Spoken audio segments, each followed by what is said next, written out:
سلطان محمود غزنوی کا دربار لگا ہوا تھا۔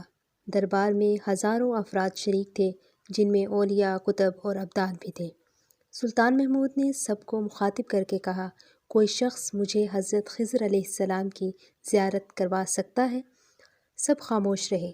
دربار میں بیٹھا ایک غریب دیہاتی کھڑا ہوا اور کہا، میں زیارت کرا سکتا ہوں۔ سلطان نے شرائط پوچھی تو عرض کرنے لگا، 6 ماہ دریا کے کنارے چلہ کاٹنا ہوگا، لیکن میں ایک غریب آدمی ہوں، میرے گھر کا خرچہ آپ کو اٹھانا ہوگا۔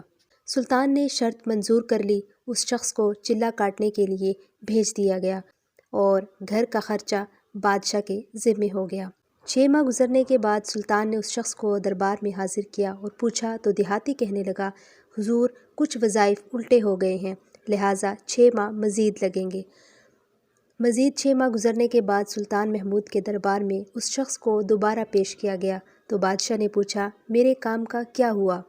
یہ بات سن کے دیہاتی کہنے لگا، بادشاہ سلامت، کہاں میں گنہگار اور کہاں حضرت خضر علیہ السلام، میں نے آپ سے جھوٹ بولا تھا، میرے گھر کا خرچہ پورا نہیں ہو رہا تھا، بچے بھوک سے مر رہے تھے، اس لیے ایسا کرنے پر مجبور ہوا۔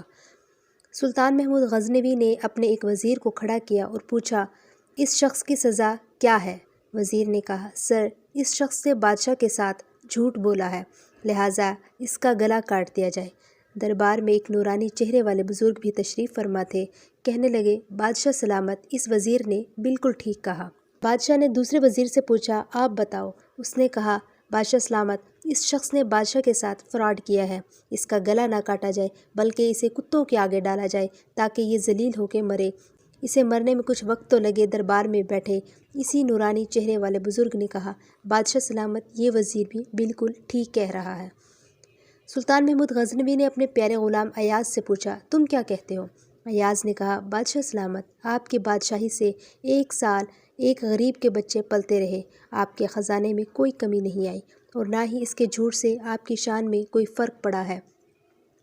اگر میری بات مانیں تو اسے معاف کر دیں، اگر اسے قتل کر دیا تو اس کے بچے بھوک سے مر جائیں گے۔ ایاز کی یہ بات سن کر محفل میں بیٹھا وہی نورانی چہرے والا بابا کہنے لگا، ایاز بالکل ٹھیک کہہ رہا ہے۔ سلطان محمود غزنوی نے اس بابا جی کو بلایا اور پوچھا، آپ نے ہر وزیر کے فیصلے کو درست کہا، اس کی وجہ مجھے سمجھائی جائے۔ بابا جی کہنے لگا، بادشاہ سلامت، پہلے نمبر پر جس وزیر نے کہا اس کا گلا کاٹا جائے وہ قوم کا قصائی ہے اور قصائی کا کام ہے گلے کاٹنا۔ اس نے اپنا خاندانی رنگ دکھایا، غلطی اس کی نہیں آپ کی ہے کہ آپ نے ایک قصائی کو وزیر بنا لیا۔ دوسرا جس نے کہا اسے کتوں کے آگے ڈالا جائے، اس وزیر کا والد بادشاہوں کے کتے نہلایا کرتا تھا، کتوں سے شکار کھیلتا تھا، اس کا کام ہی کتوں کا شکار ہے، تو اس نے اپنے خاندان کا تعارف کرایا۔ آپ کی غلطی ہے کہ ایسے شخص کو وزارت دی، جہاں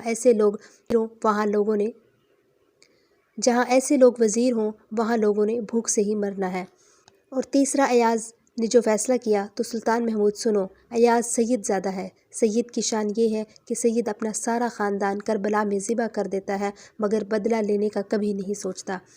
سلطان محمود اپنی کرسی سے کھڑا ہو جاتا ہے اور ایاز کو مخاطب کر کے کہتا ہے، ایاز، تم نے آج تک مجھے کیوں نہیں بتایا کہ تم سید ہو؟ ایاز کہتا ہے، آج تک کسی کو اس بات کا علم نہ تھا کہ ایاز سید ہے، لیکن آج بابا جی نے میرا راز کھولا، آج میں بھی ایک راز کھول دیتا ہوں۔ اے بادشاہ سلامت، یہ بابا جی کوئی عام ہستی نہیں، یہی حضرت خضر علیہ السلام ہیں۔ سبحان اللہ۔